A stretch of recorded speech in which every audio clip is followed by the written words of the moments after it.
são nesses momentos que a gente acaba apelando para tudo. Então, família do céu, a galera aí do mês de novembro, vamos fazer umas promessas aí. Ah, eu faço isso, não vou mais fazer. Se o Vasco ganhar, se acontecer isso, eu volto a fazer isso, eu vou deixar de fazer aquilo.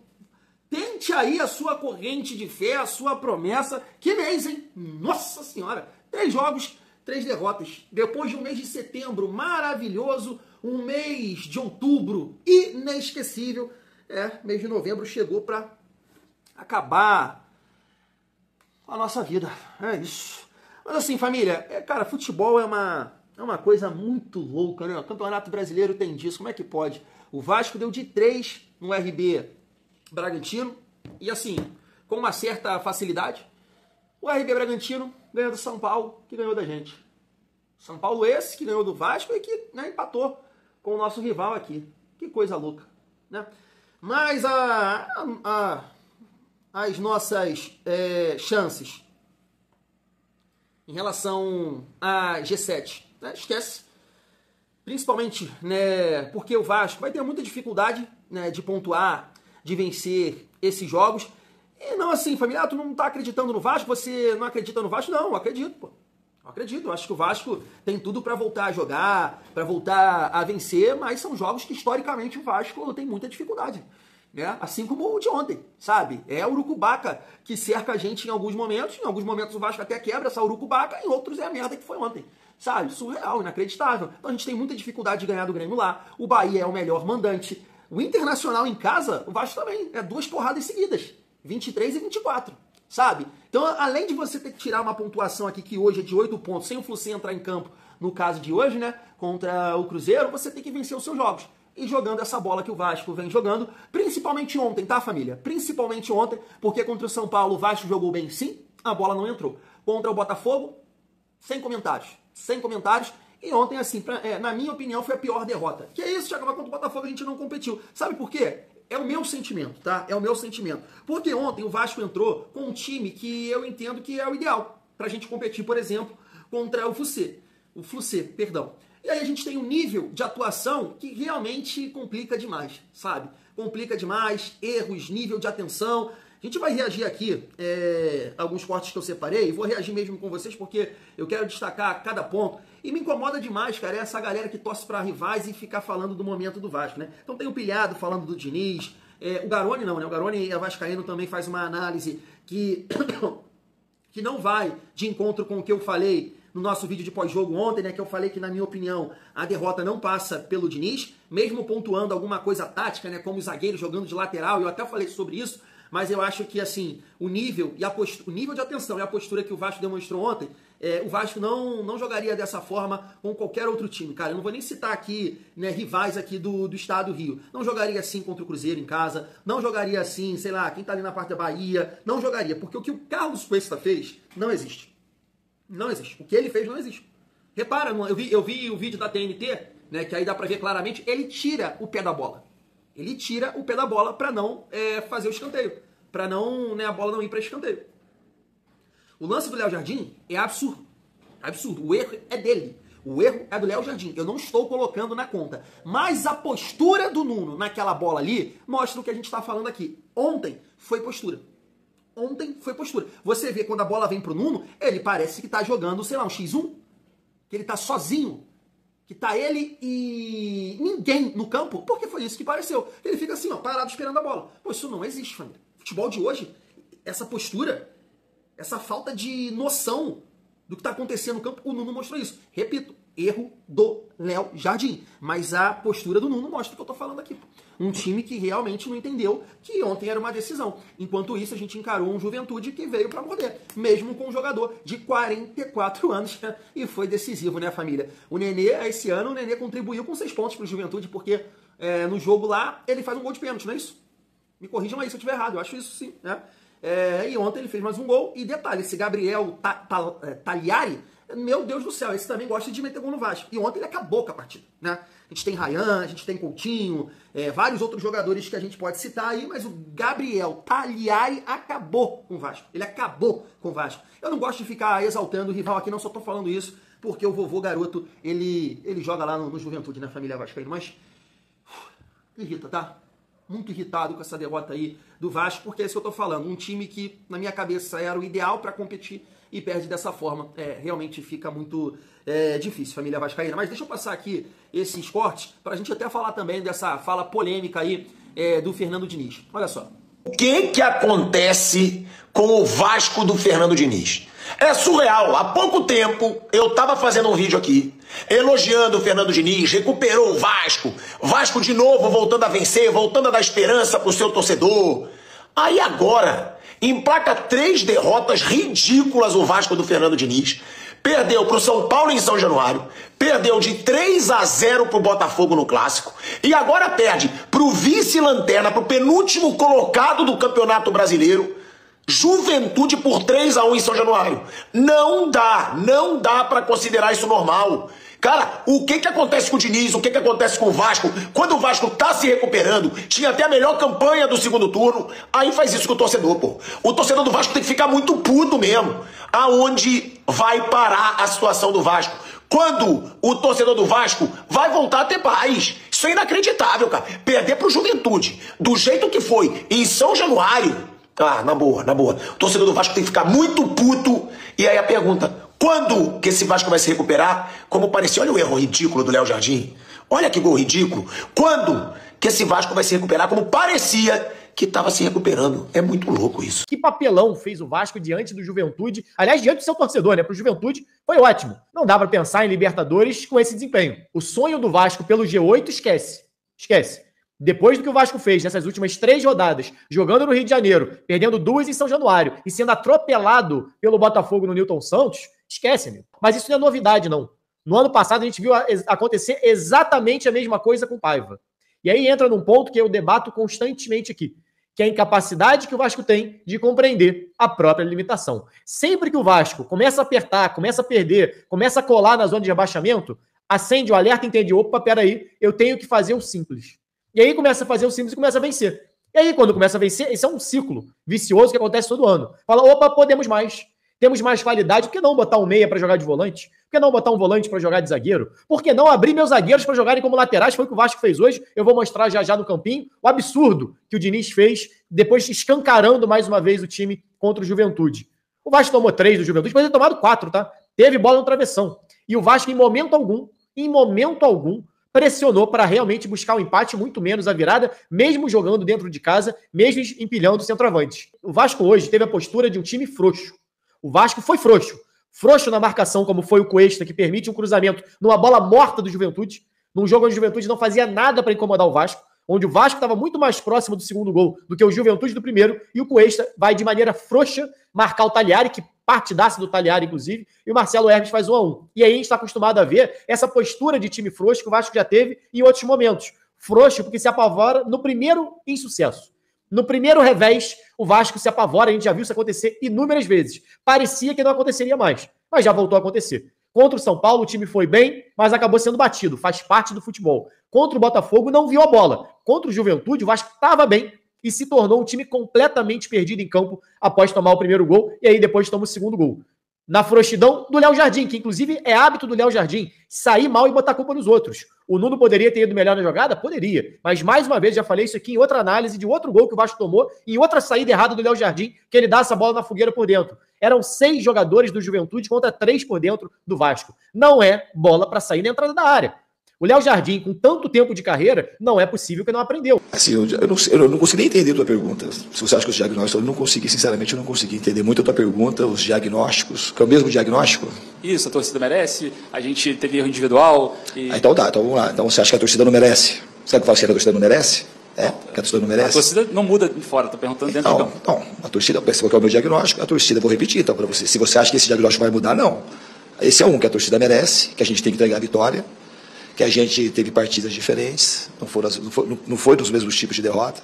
Contra o São Paulo, a gente conseguiu perder de 2-0 e saiu aplaudido, porque a gente apresentou coisas positivas. Contra o Botafogo foi ruim, eu assumi claramente toda a responsabilidade. Então não teve o mesmo diagnóstico.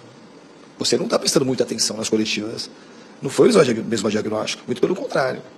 Isso aqui, assim, eu entrego assim, a minha vida, eu fico fazendo, sabe, assim, com muita dedicação. Eu posso, às vezes, não conseguir, mas eu não vou pelo superficial. pelo facinho, para ganhar like. Se eu ganhar algum like é por causa do meu coração, da minha entrega. Eu quis estar aqui no Vasco. Eu fiz força para estar aqui no Vasco. E eu vou fazer de tudo para entregar a vitória para a torcida. Tudo que eu puder fazer. Isso você pode ter certeza. Então não tem essa coisinha bobinha, assim, de pá, e ficar... Não tem diagnóstico, assim, não é uma coisa fácil. É muito difícil vir aqui falar. É a dificuldade minha, que eu tenho um respeito gigante pela torcida do Vasco. É muito grande mesmo. Você nem imagina o quanto. O quanto que eu quero, assim, ser parte da reconstrução do Vasco. É uma alegria para mim, não é alegria só de vencer, não, é de ver a torcida na rua e fazer vitória Vascão, esse negócio bonito. Então é difícil vir aqui, é dolorido pra caramba. E eu venho aqui, assim, eu não vou ficar expondo o jogador aqui. Porque alguém queira que eu exponha, eu não vou expor o jogador. Eu cobro muito jogador, vocês sabem disso, na beira do campo você tem um pedaço disso. Eu cobro muito jogador, eles trabalham muito isso, o Vasco é um dos times que mais treina que eu peguei na minha vida. E a gente vai se juntar para voltar a dar alegria para a torcida. E a torcida, a gente tem que saber agora ser criticado, porque o que a gente merece agora é crítica. O Vasco, uma coisa que eu acredito muito, o Vasco tem que aprender, e está aprendendo, o time está aprendendo a jogar bem e está aprendendo a ser um time grande. Não é a primeira flutuação para baixo que teve. A gente já teve pelo menos uns 2 ou 3 momentos assim. Esse é o 3º ou 4º momento na competição que a gente flutua para baixo. A gente tem que saber agora aprender como a gente aprendeu nas outras vezes e voltar a subir. Assim, família, vamos por partes. Eu estava vendo esse corte lá na TNT, dessa fala do Fernando Diniz sobre time grande. E eu fiquei revoltado, tá? Fiquei revoltado, lembrei, claro, daquela declaração do Barbieri lá no jogo contra o Santos. Mas eu falei assim, cara, eu vou assistir, né, a coletiva para entender a pergunta, para entender o contexto. E assim, depois que eu assisti a coletiva, até desabafei com a galera lá no grupo, isso não pode, isso não existe. Falei que não, né, pedir a demissão, criar crise, tumulto em relação à saída do Diniz, até porque vai contratar quem? Agora. Não é assim, né? Mas depois de ver a coletiva, eu continuo achando que ele foi infeliz, tá? Mas ele não quis dizer o Vasco. É como em alguns momentos você vê, sei lá, o jornalista ou qualquer criador de conteúdo fala: o seu time é fraco, o seu time é isso, o seu time é aquilo, seu time... Estou falando do time, não da instituição. O Diniz quis falar isso ontem, né? O time precisa jogar como time grande. Time, jogadores, não instituição. Foi isso que eu entendi. Tá? Foi isso que eu entendi. Quando eu vi o corte, né, só aquilo ali, sem ver o contexto, mas foi infeliz, do mesmo jeito. Não deveria, né, colocar dessa forma. Porque eu entendo que o Diniz, claro, tem que proteger os jogadores, o seu trabalho, mas também os torcedores. Nessa mesma postagem que eu estava vendo esse corte, tá lá, a galera justamente brincando em relação a isso. Então acho que foi uma declaração muito infeliz, mas muito infeliz. Tanto com seus torcedores e também com os jogadores, tá? Foi uma declaração infeliz do Diniz, na minha opinião. E assim, família, entrando ali no debate do Garoni também, do Pilhado, que estão jogando o nome aí do Diniz, eu, né, no vídeo de pós-jogo, eu comentei com vocês que não era uma derrota que eu tô colocando na conta do Diniz. E aí teve lá um comentário que me chamou a atenção: Thiago, você tá certo. O cara revoltado também, com cara de bumbum como a minha, com certeza vendo essa minha cara inchada falando isso, ele ficou puto. Ele falou: não, você tá certo, Thiago, eu que sou o culpado. E assim, família, claro que a gente precisa, né, entender bastante, né, para não vir com um comentário desse. É claro que o Diniz tem a sua parcela de culpa. Eu sei que ele que treina o time, ele que faz as movimentações, tudo mais. Só que a cobrança que a gente fez no jogo contra o São Paulo, das modificações, que ele realmente piorou o time, das escolhas que ele fez contra o Botafogo, certo? Ontem não teve nenhuma escolha absurda, nenhuma modificação maluca. Você pode questionar a entrada do Matheus França, mas, como ele mesmo disse na coletiva, de fato, o Matheus França entrou bem sim contra o Fortaleza lá, e entrou no lugar do Nuno contra o RB Bragantino, também somou. Então, entrar com ele de volante, de segundo volante, não existe, mas ontem ele entrou na do Nuno. Acredito que se o David tivesse à disposição, o David estava suspenso, aí eu poderia até xingar o Diniz aqui. Era jogo pro David, para um ponta, né? Jogar no lugar do Nuno. Mas o David não foi relacionado, estava suspenso. Então, beleza. O Tietchan no lugar do Hugo, também. E aí teve um amigo que me questionou em relação ao Cuesta, né? Poxa, mas o terceiro gol passa assim pelas mãos. Foi na reta final. Aí a loucura já tá liberada. Já tava perdido mesmo, o time não tava chegando. Ele tentou ali, tirou o Cuesta, botou o Pumita, o GB lá na frente. E aí a loucura tá liberada, na minha opinião. Porque o Vasco não tava chegando, o Vasco não tava fazendo nada, né? O Vasco cruza. Hoje, esse fundamento que sempre foi muito forte do Vasco, que é o cruzamento. Nesses últimos jogos, cara, o Vasco não consegue nada.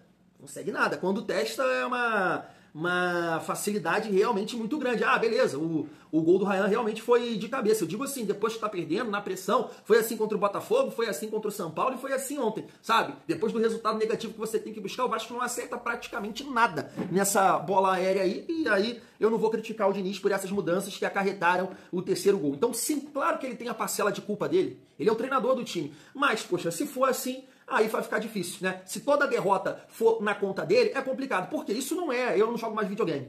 Né? Não tem nem a referência aqui de hoje em dia. Isso não é FIFA, isso não é Master Liga, isso não é modo carreira. O Diniz pode, no dia a dia, na semana, fazer excelentes trabalhos, treinos, time encaixado, ajustado, posicionamento, e lá na hora, o Cuesta não botar o pé na bola e travar a bola. O Léo Jardim, igual um louco, sair a bola no centro do campo e o Nuno tá dormindo.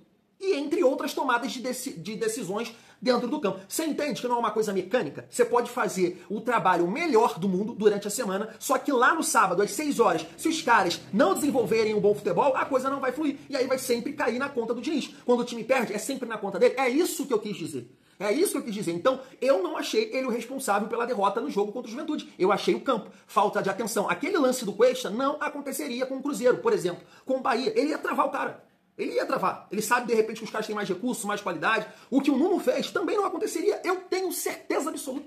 Aquele movimento ali do Nuno é um cara que tá disperso no jogo. Tá dormindo, não tá com a cabeça ali. Então o time entrou sem postura e foi varrido pelo Juventude. Então assim, é tipo o que o Garoni falou, e eu concordo também. Realmente estava ali expondo a defesa do Vasco, com o Cuesta pelo lado direito, Robert e Renan, e quando o Juventude roubava essa bola, puxava, né, contra-ataques ali, mas não foram tantos, né? Só que os gols que o Vasco levou não passa por isso. Não passa por essa fragilidade, porque o Vasco estava apostado. O Vasco, se você olhar para dentro da área, tinha um jogador do Juventude, um ou dois, contra 3, 4 do Vasco. E o cara conseguiu finalizar. E o segundo gol eu não preciso nem falar. Não passa por essa ousadia do Diniz. Porque esse ataque à última linha que aconteceu no primeiro gol, por exemplo, e muito bem encaixada a marcação do Cuesta, que eu tô falando. Se você olhar o vídeo da TNT mais aproximado ali, você vai ver que ele tira o pé da bola. Ele tirou o pé da bola. Ele poderia ter travado a bola. Foi inacreditável o que ele fez. Não dá pra contar com o ovo da galinha. Não dá. Ele tirou o pé, saiu o gol. E o segundo gol não passa pelo, mas é o Diniz que faz. Não, pô. O cara tem que tomar a decisão correta, família. É o que a gente tá falando aqui. Será que o Diniz treinou assim? Ele não corrigiu durante a semana? Vai sair assim, Lebradinho, na furada? Com certeza não é a ideia do Diniz. Foi a tomada de decisão do cara ali que errou. Então foi isso que eu quis dizer. E aí o Garoni puxou essa daí, do time exposto, mas que contra o São Paulo, mesmo com essa estratégia, né, dos zagueiros ali participarem como laterais em alguns momentos, contra o São Paulo isso não aconteceu. E o Vasco também estava tomando esse sufoco, sendo atacado na última linha. Então eu sou um cara muito crítico ao Fernando Diniz, critico, como vocês sabem, né? Chama ele aqui de 22, ora gênio, né? Gênio /22, sei que ele é um ponto forte do Vasco, e em vários momentos, em várias derrotas, eu coloquei na conta dele, posso falar que Mirassol, Juventude lá, Internacional, São Paulo... Não, São Paulo eu dividi com os jogadores, né? Botafogo, várias derrotas aí que a gente pode colocar na conta dele. Ontem não, pô. Ontem não, família. Uma frouxidão, o Vasco tomou 2 gols com menos de 6 minutos após fazer 1-0. Isso não existe, pô. Isso não tem cabimento. Se a gente não responsabilizar também o nível de atenção, de atuação dos jogadores, é isso. Isso não é videogame. Como é que a gente vai mensurar isso, o trabalho do Diniz, na semana? Se é esse nível de atenção, esse nível de entrega, que não aconteceu contra o Juventude. Porque ontem teve saúde. Ontem não dá pra gente colocar na conta do Verratti, com o Coutinho, com o Tietê, que os 3 juntos não tem condição física pra marcar por esse jogo sem bola. Não dá pra colocar. Tava todo mundo, eu acho que esse time que é o time ideal para vários vascaínos, para disputar, por exemplo, a Copa do Brasil. Mas com esse nível de atuação, não, esquece. Com esse nível de atenção, de disposição, fica difícil, porque o Juventude passou o carro. Repito, um jogador de 44 anos no time titular, e mesmo assim o Vasco não conseguiu se impor fisicamente. Não conseguiu, tanto se defendendo quanto atacando. E isso me assustou demais. Bato aqui na tecla, não acho o time do Vasco horroroso, não acho o time ruim, né? Não acho mesmo. O Vasco até há pouco tempo estava entre as melhores campanhas do retorno, mas ontem, que eu falei, fui mal criado e repito aqui, foi um time extremamente vagabundo. Extremamente vagabundo, né? O seu PH precisa botar a cabeça no lugar, parar de ficar xingando a arbitragem, né? Jogar mais bola, tem que jogar mais bola, tem que ter mais, né? Voltar a ser o PH, né? Não pode subir a cabeça, irmão, não pode subir a cabeça, entre outros jogadores, tá? É isso, amigo, que eu tenho pra falar hoje, é isso, daqui a pouco a gente volta, né, pra resenhar um pouco mais aí. Fui!